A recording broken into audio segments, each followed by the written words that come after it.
Mais que vient-il de se passer? C'était quoi cette journée? Honnêtement, les gars, on va même reparler, je pense, en fin de vidéo de Saint-Étienne-Angers, de Lille Monaco, parce que c'était vraiment une journée de Ligue 1 folle. Mais déjà que là, waouh, j'étais en mode waouh. Là, j'étais vraiment en mode waouh, waouh. J'ai vraiment vu tous ces matchs-là. Mais là, vis-à-vis de ce qu'on voyait ces derniers temps, si vous me disiez qu'Oro Auxerre va taper Marseille 3-0, j'aurais dit: «Arrête», parce que factuellement, il y avait beaucoup de choses positives positives. 82 de possession pour Marseille en seconde période. On va vraiment en parler. On va vraiment en parler parce que, oui, voilà, comme le dit Actu Ligue 1, vous ne rêvez pas. Auxerre, qui n'avait pas gagné depuis longtemps, a pris 6 points contre Marseille cette saison et je vous invite vraiment à vous poser tranquillement dans cette vidéo. On va parler même vis-à-vis de l'arbitrage. Je sais que voilà, certains vont m'en parler, mais je veux vraiment, vraiment, vraiment parler football parce qu'il y a beaucoup d'enseignements, je trouve, derrière ce match-là. Et oui, factuellement, ce n'était pas un match bon des Marseillais dans ce qu'on attend, on va dire, de l'approche, notamment d'un bloc bas. À la fin du match, tu as quand même beaucoup de grosses occasions, notamment en seconde. En première, voilà, tu as vraiment eu un mal assez fou. Bon, tu as réussi à un petit peu couvrir au Serre. On va montrer les buts au Serrois qui sont assez dingues, hein, celui de Perrin. Mais c'est vraiment ouais, une vraie contre-performance. Est-ce que c'est vraiment le terme? En fait, avant même que je développe, je vous invite vraiment à me donner votre ressenti vis-à-vis du match, s'il vous plaît. On parle du match là, on va parler de l'arbitrage encore une fois, mais du match. Qu'est-ce que vous avez pensé de cet OM-là, sur ce match-là, de manière globale? C'est, c'était tellement particulier et Auxerre, alors voilà, je sais qu'il y a des Auxerrois qui me suivent. Bravo à vous, bravo à vous. D'ailleurs, voilà, un de mes meilleurs amis, salut à toi, tu passes par là mon gars, il est Auxerrois, tu dois vivre un truc de fou. Mais Auxerre, purée, on sait que c'est une équipe qui joue bloc bas, qui va contrer, surveiller la profondeur. Alors OK, ils peuvent marquer des buts, mais tu es censé marquer contre eux. Il y a eu une vraie contre-perf. Je pense qu'il y a vraiment une contre-performance, assez certaine de certains joueurs. Voilà, je vais évoquer, le cas de Merlin notamment, Rabiot qui aura fait des matchs très qualitatifs, n'est pas aurait pu faire mieux. Globalement, le collectif aurait pu faire mieux. Ce qui est un peu terrible pour les Marseillais, c'est que Cornelius, qui a été, exclu, on en reparlera après, était peut-être le meilleur joueur du soir. Moi, j'ai trouvé plutôt rassurant, plutôt bon, notamment l'absence de Balerdi. Je l'ai trouvé relativement OK. Vous me dites si vous n'êtes pas d'accord. Encore une fois, on n'est pas d'accord, les gars. On en discute tranquillement, de manière posée. Il n'y a pas de problème. Avoir des désaccords dans la vie, c'est normal. Et avoir des désaccords dans le football, bah alors là, les gars, c'est la vie de tous les jours. Donc, moi, j'ai trouvé assez OK, Cornelius. Mais le visage collectif de l'équipe, bon, à Merlin, il y a des choses que j'ai vraiment pas aimées. Greenwood, voilà. Alors Guiri, je vais check un truc rapidement, les gars, parce que je pense que Guiri, il aura quand même, fait, quelques passes. Ouais, voilà, bon, allez, les occasions créées, voilà, c'est Guiri qui a fait le plus d'occasions, sur ce match-là avec Traoré, junior et Perrin. En expected assist, c'est Guiri. Guiri aurait mérité une passe D. C'était peut-être pas le pire, mais globalement, il y avait des mouvements pour Marseille qui ont été bons en seconde. Je vais vous les montrer. Vous prenez par exemple ceci. Ça, c'est le premier but, de Marseille qui a été refusé. C'était une vraie belle action. Alors là, regarde, tu as une pression, des Auxerrois qui est pas, enfin qui a été battue ici avec le milieu de terrain, auxerrois. On va ici, alors je sais pas si c'est Rabiot, non pas Rabiot, je j'arrive pas à trouver c'est qui, je suis désolé, la qualité est vraiment mauvaise. Regardez un petit peu l'alignement auxerrois, n'est pas bon. L'alignement n'est pas bon. Ici, ça aurait même été pertinent que Greenwood puisse même faire un appel en profondeur ici. Peut-être c'est, Bennacer ou Iber. Peut-être c'est Iber, j'arrive pas trop à voir. Un appel ici est bon parce que l'alignement, des ce soir n'est pas bon. Bon, au final, il y a eu une transmission, pour Greenwood qui est assez OK. La passe est bonne. Là, tu fais une bonne action. C'est ce qu'on demande notamment contre les blocs bas, surtout ceux qui sont vraiment très bas, même s'il y avait quand même des moments où OCR n'était pas forcément ultra bas, mais simplement essayer d'avoir une pression médiane. Bon, la transmission ici pour, bon, encore une fois, j'arrive pas à savoir c'est qui, peut-être Luis Enrique. Ouais, peut-être Luis Enrique, elle est OK, franchement, c'est bien. Là, tu bats, complètement le bloc auxerrois qui était mal aligné. Tu as des failles sur cet Auxerre-là, il faut pas abuser et après tu transmets, juste à Gouiri et basta, tu vois? C'est bon, le but est là, il y a pas de problème. Malheureusement, voilà, pour les Marseillais, le but est refusé pour hors-jeu, mais dans l'idée, c'est bon et ce qui est frustrant dans ce genre de hors-jeu, c'est que littéralement, on est face à des situations où tu dois jouer vite, où tu dois avoir une transmission un peu plus rapide, parce que là, il y a une passe qui arrive légèrement plus tôt ou alors un appel qui commence un peu plus tard, bah, il y a pas hors-jeu et c'est ça aussi qu'on jouait contre des blocs bas, avoir cette qualité de vitesse, avoir ses mouvements et l'action était bonne. Ouais, malheureusement, un peu trop lente ou alors, le joueur ici, Luis Enrique, il me semble, a démarré un peu trop tôt malheureusement. Alors là, on a encore une situation pour l'OM que j'ai trouvée assez pertinente. On voit encore que voilà, Auxerre, là, on est à la 50e minute, hein. On est à la 50e minute, juste après le but hors jeu, 55e. On a une action où voilà, Auxerre, bon, un bloc un peu compliqué, on va ici, il y a un semblant de ligne de cadre. Bon, c'est un peu compliqué, il y a eu un bon décalage, sur l'action d'avant, il me semble, voilà, sur le côté droit, c'est reparti côté gauche. Bon, ça a essayé de trouver des espaces. Là, il y a clairement cet espace-là attaqué pour Marseille. Encore une fois, sur cette action-là, c'est bien fait. Voilà, ici, alors je crois que c'est Gouiri, encore une fois, Gouiri qui aura vraiment, fait un match, notamment en seconde, où il aurait mérité une passe D. Ici, regardez, il y a une sorte de pression, alors je sais pas si c'est Massengo ici ou quoi, qui essaie un petit peu de presser Gouiri, c'est ce qu'il faut faire peut-être, mais et ça c'est intelligent, l'appel, de Greenwood ici est bon. L'OM, alors, on tirera les conclusions de ce match-là comme on veut, évidemment. Surtout, je sais que le supporter, il a une façon d'analyser aussi très émotionnelle, mais c'est normal parce qu'on est supporter. Et quand on est supporter, vous savez, notre club, ben, tout est différent. Là, j'essaie vraiment d'analyser en tant qu'observateur neutre l'OM sur l'ensemble des 90 minutes. Bon, je ne vais pas dire que c'était un match de fou, mais à la reprise, il y avait un quart d'heure, tu étais vraiment bien. Honnêtement, tu étais bien, tu allais au marqué de manière assez logique. Bon, ici, l'appel est OK. L'alignement encore d'Auxerre est compliqué parce que voilà, c'est clairement pas une équipe qui aime défendre et plutôt pense les transitions et tout. Elle est pas, voilà, c'est clairement pas la meilleure équipe pour ça. Bon, la passe est bonne, tu bats totalement tout le monde. Là, tu es en position de marquer. Malheureusement, le contrôle ici pour les Marseillais, il est un peu trop long. Donovan, Léon, gardien qui fait plutôt une bonne saison, sort plutôt bien. C'est assez frustrant. Mais là, encore une fois, tu as généré une occasion pertinente. Tu as été OK. Voilà, je pense que là, le coach, il est en mode: «Bon, on va marquer naturellement», tu vois? Je pense que le coach, il pense comme ça. Voilà, là, je vous remontre, la passe de Gouiri, elle est très bonne et là, tu vois qu'il part assez tôt donc la passe, elle est bien dosée, elle est à la bonne vitesse et l'appel, il est bon. Voilà, là, c'est situation de but, normalement, hein. Bah, quand tu as ceci, les gars, je pense que j'ai pas besoin non plus de vous expliquer que quand vous n'avez plus de joueurs, derrière, vous, enfin, oui, devant vous plutôt, et que vous avez littéralement le champ libre. En plus, là, ici, Greenwood, alors, il rate un peu ce contrôle. Il aurait pu même avoir la lucidité de passer ici, à Rabiot, ou quoi. Ah, ça aurait été bon, ça aurait été vraiment bon. Et là, il y a un monde où il y avait but. Bon, voilà, ça, encore une fois, c'était une bonne action. Donc voilà, ça a fait un match sur le momentum, si on le regarde. C'était largement bleu pour les Marseillais. Il y avait, voilà, ces gros moments. Là, il y a un gros pic. C'est l'action que je vous ai montré, notamment de Greenwood, hein, qui, je pense, aura eu peut-être le plus XG du match. Je sais pas. Je vais voir ça rapidement. Enfin, pas du match des Marseillais. Oui, voilà, des Marseillais, c'est lui. Joubal, évidemment, il a tiré un penalty. Donc c'est clair, hein, grosse occasion manquée. Kondogbia, oui, on a raté également parce que c'était sur coup de pied arrêté, c'est vrai. Mais sinon, il y avait une domination effectivement à partir du rouge. Je ne vais même pas dire que c'était plus compliqué parce que dans ce genre de match, avoir un rouge, c'est moins problématique forcément pour l'animation parce que tu n'as pas forcément besoin de centraux pour avoir une animation contre un bloc bas. Évidemment, les centraux, on sait qu'il peut avoir des qualités de passe très bonnes et c'est toujours utile. Mais voilà, disons que le rouge, il n'a pas changé la physionomie, si ce n'est qu'il a encore plus affaibli l'OM dans la profondeur et c'était là où ils avaient évidemment beaucoup de mal. Donc là, c'est sur le corner, encore une fois, de Gouiri, hein, Gouiri qui tire le corner ici. Alors vous voyez que Kondogbia saute bien, il est plutôt bon de la tête, hein, de mémoire, ce joueur-là. Alors je crois que Donovan, il arrête plutôt bien, à moins que le ballon rebondisse un petit peu, bref. Mais après, c'est encore une fois Greenwood. Alors il est pas le mieux placé et il doit finir, franchement, il doit finir. Je suis désolé, mais à ce niveau-là, euh, tu as besoin de cette finition, tu dois marquer des buts, c'est normal, même dans des positions complexes. Bon, c'est pas la position la plus idéale, je suis d'accord avec vous, mais il doit finir et je pense, beh, vous êtes Marseillais, on est d'accord que vous aimeriez bien voir une action terminée ici et c'est dommage parce que ça fait un peu beaucoup, je pense, ici et c'était un peu trop. Voilà, c'était un petit peu trop. Le 2e but, Marseille, je vais vous montrer le premier après, bon, qui est vraiment un peu contre le je vais vous montrer après, vous allez voir. Ici, bon, bah, forcément, tu es très haut sur le terrain, hein, tu cherches en fait, à marquer. Bon, bah, ouais, ce genre de ballon, très bon, voilà, pour la profondeur, là, je crois que c'est Sinayoko peut-être? Ou Traoré Junior, je pense que c'est Sinayoko. Voilà, bon, qu'est-ce que tu veux faire? Qu'est-ce que tu veux faire? Là, je pense que c'était Marseille. Bon, tu vas même pas en vouloir à Rouli. Bien sûr que Rouli, il fait faute, mais là, il y a rien de. C'est à un moment, tu es super haut sur le terrain, la passe, elle est parfaite, tu as un joueur qui prend bien la profondeur. Voilà, soit tu faisais la faute, soit possiblement tu te prenais le but. Bon, là, c'est. En fait, c'est pas une question de chance, c'est une question de. Tu peux rien faire d'autre. Honnêtement, je vois pas comment cette action aurait pu non, je vois pas. Franchement, à part, Rouli qui se fait dribbler et il se prend le but, là, il y a rien. Là, vraiment, tu peux quasiment rien faire dans cette position-là. Alors, il faut que je vous montre, le premier but Marseille. C'est là où, voilà, tu te dis: «Marseille a certes eu un match compliqué globalement, une bonne réaction en seconde». La première, elle n'était pas la plus bonne, mais on va pas dire non plus qu'Auxerre a eu des milliards d'opportunités. D'ailleurs, je ne vous l'ai pas montré, je vais quand même vous le montrer rapidement, au cas où, hein, vraiment, sur le match entier, regardez un petit peu. Il y a 64 de passes réussies pour Auxerre. C'est très faible.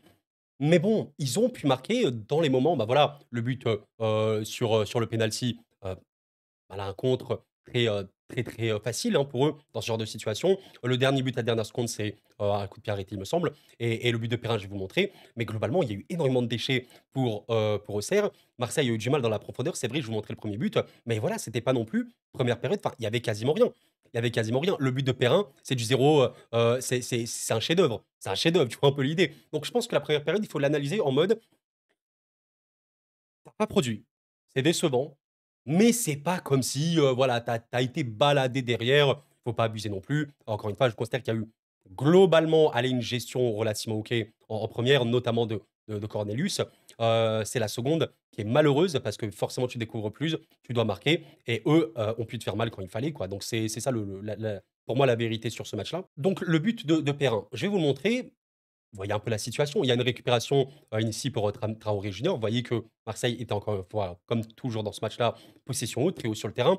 Donc forcément, quand tu es haut sur le terrain, c'est comme ça pour tout le monde, pour le Barça, pour le PSG, pour le Bayern, pour tout le monde. Tu es haut sur le terrain, tu vas te prendre un contre. Tu vas te prendre un ballon en profondeur, probablement.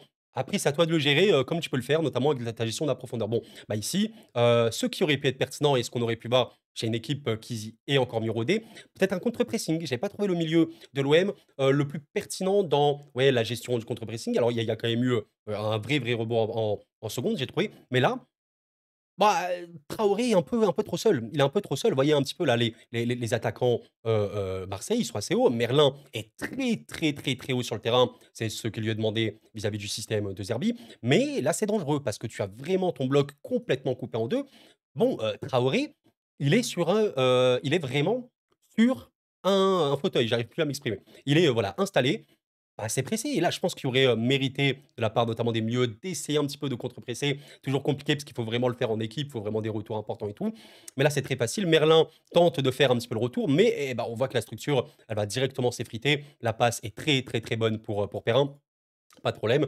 Et là, tu es dans un problème. Parce qu'en une seule passe, à cause du, fait que tu vas peut-être lâcher un peu ta pression, tu permets à Auxerre d'avoir la situation qu'ils veulent. Auxerre, dans ce match-là, ils sont pas à critiquer, si vous voulez, dans ce qu'ils ont pu faire, parce qu'ils ont fait ce qu'ils savent faire de mieux. Auxerre, cette saison, a eu beaucoup de points, pendant un moment notamment, parce qu'ils jouaient comme ça. Parce qu'ils sont honnêtement très pertinents dans la profondeur, ils sont plutôt très rapides, ils sont joueurs plutôt techniques. Perrin, d'ailleurs, à la baguette est plutôt bon. Avant, il marquait un peu moins. Là, en plus, il commence à marquer, il est surtout très bon à la passe. Bon, voilà, là, tu as une situation très compliquée à gérer pour l'OM, comme je pense pour toutes les équipes, parce que tes seuls défenseurs, c'est la défense. Et je rappelle une chose, une équipe qui défend bien, les gars, c'est pas les défenseurs, c'est l'équipe entière. Tu veux être fort défensivement, tu dois pas regarder simplement les 4 défenseurs. Tu dois regarder le comportement des milieux, le replacement des attaquants, et cetera. Et ben là, tu vas livrer ta défense à Perrin et effectivement, bon, le contrôle est très bon. Merlin essaie de revenir, mais là, c'est super compliqué. Là, honnêtement, et c'est là, je pense que De Zerbi va être un peu vénère, parce que ce genre de situation ne doit pas arriver. Je dis pas que c'est une honte que ça arrive, parce que voilà, il faut aussi féliciter l'équipe adverse, mais cette situation est compliquée. Regardez, il y a que 4 joueurs marseillais dans l'image. Bah, le retour n'est pas bon. Le retour n'est pas bon. Alors Merlin tente, hein, il se fait dribbler trop facilement. Il a regardé, non, non. Là, ce n'est pas bon. Parce que tu as, Perrin qui va pouvoir marquer. Bon, chef-d'œuvre, hein. Ouais. Il aurait dû avoir un autre retour. Alors, tu es très haut sur le terrain, encore une fois, c'est compliqué, c'est beaucoup plus facile à dire. Mais là, je te prends un exemple bête, ici, sur l'action. Au moment où Perrin dribble, eh ben, si tu avais allé au Iber ou je sais pas qui, n'importe, hein, vraiment. C'est, sur ce genre de contre, n'importe qui peut faire l'affaire. Il sort ici sur Perrin, Perrin n'aurait pas pu tirer. Bon, là, ça c'est pas là, ça aurait pas pu. Cornelius, il est là. Kondogbia, il essaie, voilà, les mains dans le dos, il va essayer de contrer le ballon. Ouais, bon, c'est un chef-d'œuvre, hein, alors là, j'ai pas trop, l'image, mais le ballon est comme ça. Je vais enlever ma cam 2 secondes. Le ballon, regardez un peu ma souris, il est comme ça, là, lucarne avec un petit effet. Donc, ouais, ce but-là, il fait mal à Marseille parce qu'Auxerre n'a pas non plus été méga dangereux. Il fait mal, tu as pas eu assez de retours, tu te fais punir, c'est dommage. Là, je pense que tu es vraiment frustré en tant que Marseille, c'est normal. Donc ouais, honnêtement, en conclusion sur ce match-là, j'aimerais quand même parler des autres matchs, les gars, même si vous intéresse pas, je vous invite à rester jusqu'à la fin de la vidéo, c'est, quand même bien pour moi, vous le savez très bien. la conclusion que j'ai à donner sur ce match-là, ah oui, j'ai oublié de parler du carton. On va quand même parler du carton, évidemment, parce qu'on parle énormément d'arbitrage cette saison, en vrai, toutes les saisons. Mais voilà, je vais vous dire encore une fois ce que j'en pense. Il y a eu carton rouge pour Cornelius, et comme je dis, c'est un peu dommage pour lui parce que c'est limite le meilleur, je crois que c'était le meilleur Marseille à peu près aujourd'hui, je pense, hein, pour moi. Donc en fait, il y a une aile de pigeon, il fait une sorte d'aile pour défendre le ballon, ballon en profondeur. Le geste est OK, hein, honnêtement, le geste est plutôt bon. Le ballon part, mais ce qui a été sanctionné d'un carton jaune, il a déjà eu un carton jaune en début de match parce qu'il a annihilé une action d'Auxerre où il y avait une attaque en profondeur. Il a arrêté le joueur net, donc il a pris un jaune. Ici, ouais, il y a le genou. Alors le genou, voilà, sur cette partie-là, les côtes, machin ou quoi, c'est cette faute-là qui a été sanctionnée et en gros, le rouge, automatique, hein, bah, voilà, 2 jaunes, vous le savez, je vais pas vous apprendre évidemment, 2 jaunes, ça fait un carton rouge. Je vous ai trouvé un autre angle ici, voilà, sur, Traoré, donc on voit, ouais, bah, ça touche, hein, ça touche, bien évidemment et le dernier angle que j'ai à vous montrer, c'est celui-là, donc le contact est réel. Maintenant, bah, voilà, il y a toujours cette question d'interprétation. Est-ce que c'est mérité? Là, en l'occurrence, Cornelius, il fait ça, bon, bah, il peut pas esquiver le joueur adverse, un Traoré, bien évidemment. Il peut pas se rendre invisible. Donc c'est très compliqué parce que le contact est là et encore une fois, on en reparle, H24, l'arbitre, il est, là, bah, pour appliquer les règles, même si je sais que certains n'aiment pas entendre ça. Ici, est-ce qu'on peut considérer que c'est sévère? On peut le considérer si tu pars du principe que Cornelius fait quand même une action propre. Le ballon, il est défendu assez OK. Après, c'est pour ça qu'on n'aime pas trop dans le football généralement les pieds hauts. Les défenses avec un pied très, très haut, voilà, c'est compliqué parce que généralement tu peux mal retomber, tu peux faire une semelle dans le torse, machin, la jambe, je sais pas quoi, bref, ou là le genou et c'est pour ça qu'on évite généralement d'avoir des pieds trop hauts sur le terrain. Ça peut être dangereux. Ah, c'est malheureux, je suis d'accord avec vous, c'est malheureux, mais encore une fois, il y a des arbitres qui mettraient rouge sur ce genre d'action, en tout cas jaune. Est-ce que Cornelius aurait pu dire: «Bon, je suis déjà averti, je vais éviter, au pire, voilà, je vais défendre au duel, épaule contre épaule et basta»? Bah, écoutez, qu'est-ce que vous voulez que je vous dise? Ça fait beaucoup de cartons rouges, hein, pour le Marseille cette saison. Mais disons que cette saison, j'ai trouvé des, cartons rouges qui avaient beaucoup plus de débats, que lui pour moi, parce que lui, c'est encore une fois un vrai contact, hein, qui arrive quand même pleine course, qui fait mal, qui fait mal. C'est malheureux, encore une fois, pour, Cornelius. J'ai vu, d'ailleurs un compte, marseillais, j'ai vu passer là pendant que j'étais en train d'analyser le match. Voilà, j'ai vu ce tweet-là, Cornelius Saka, le mec le plus malchanceux du championnat. On peut voir cette action comme une vraie malchance parce qu'en vérité, je pense pas qu'il est fautif parce qu'il fait une action qui est OK. Mais encore une fois, est-ce qu'on peut se dire: «Beh, cette action-là, tu es déjà averti, tu peux avoir un contact violent, potentiellement dangereux, est-ce que je dois vraiment le faire?» Bah, c'est encore une fois l'interprétation, les gars. Vous connaissez l'arbitrage, c'est l'interprétation, voilà. Mais je voulais vraiment analyser ce match-là parce qu'au-delà du rouge qui, dans les faits, contre une équipe, beaucoup plus proactive, ça aurait été honnêtement très gênant. Quand tu as vraiment, vraiment la possession, tu es super haut sur le terrain, c'est quand même moins gênant. Je suis pas en train de dire que voilà, c'est bien, pas du tout, mais bon, voilà. Dans les faits, ce match-là, ouais, pour l'OM, il était compliqué, compliqué dans l'absolu, hein. 1 période trop neutre, sans que tu aies été, mis trop en danger. Perrin, très, très bon but, magnifique, c'est un chef-d'œuvre. La seconde, tu as eu tes occasions, Greenwood a raté, Kondogbia a raté sur le coup franc, le corner, il y a eu un but hors jeu qui était plutôt bon. Donc, tu as manqué, et tu aurais dû beaucoup plus produire. Je pense que ce match-là, mais je te prends un truc bête, le dernier match de Marseille, bah, vous vous en souvenez, c'était contre Saint-Étienne. Voilà, Saint-Étienne, alors chercher un peu plus le jeu, c'est vrai ou quoi, mais tu as tellement d'occasions, tu les comptes même plus. Tu as beaucoup, beaucoup, beaucoup, beaucoup, beaucoup plus d'occasions. Ah ouais, donc je sais pas trop, on verra bien, la suite, mais ouais, un OM, qui a vraiment manqué d'inspiration et ça s'est vraiment vu. 82 les gars, c'est énorme, hein. C'est un chiffre même pour le PSG, j'ai rarement vu 82 de possession. Je dirais: «Mais les gars, 44 passes pour, Auxerre en seconde». 44 passes, vous voyez que même, voilà, après le rouge de Cornelius, la domination marseillaise ne change pas, mais c'est vrai qu'il y a pas eu, assez de mouvements, assez de circuits trouvés et ouais, je pense qu'il y a certains joueurs, bah, voilà, qui doivent, revoir peut-être, leur animation, leur mouvement et tout sur le terrain. L'animation des pistons est très important. Merlin Henrique qui peut être vraiment, vraiment bien mieux. Merlin d'ailleurs, je ne vous ai pas montré, j'ai pas l'image, mais il tombe un moment, je suis un peu frustré à ce moment-là pour lui parce que bon, bah, tu tombes, mais tu aurais pu tirer. Je pense vraiment que Merlin aurait pu tirer, avant le but, de d'Auxerre, qui a été refusé pour hors-jeu. Donc voilà, bah, écoutez les gars, très, très, très chaud, hein, très, très chaud ce match-là. Donc c'est une, vraie désillusion, je pense, pour les Marseillais. Bah, n'hésitez pas à témoigner, évidemment. Mais on verra, hein, la suite, il y a Nantes, il y a Lens à la maison, donc c'est assez OK avant le PSG, évidemment. Ouh là là, on va en reparler. Mais voilà, c'est un mauvais résultat, forcément. Auxerre remonte bien au classement et voilà les gars, je vais arrêter là sur ce match-là. Putain, j'ai fait 20 minutes. Je voulais faire genre 12-13 minutes pour pouvoir parler du reste.